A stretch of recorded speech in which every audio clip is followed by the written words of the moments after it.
In this guide, I'm going to show you how you can enable virtualization here in Windows 11. Before we get into this guide, make sure to like the video and subscribe to the channel with all notifications on. It really does help the channel and lets us know that you want more content like this. We'd greatly appreciate it. And if at any point throughout this guide you do have any questions, just ask them down in the comment section below and we can help you out further. I'm going to be doing my best to reply to every single comment down there.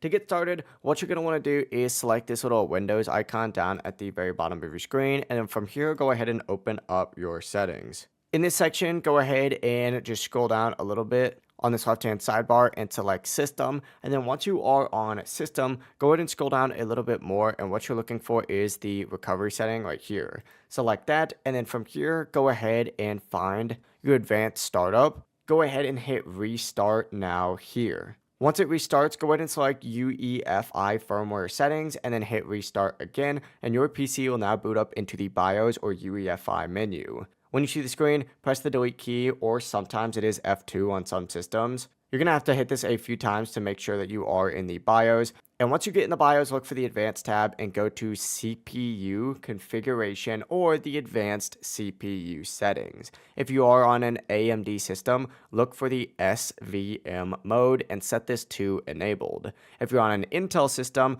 look for Intel Virtualization Technology or Intel VT/VT-D.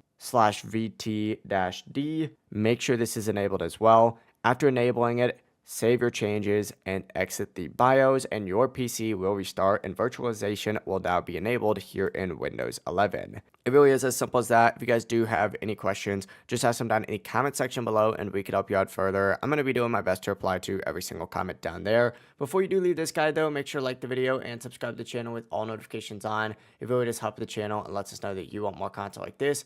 We'd greatly appreciate it. Have a great rest of your day though. Peace.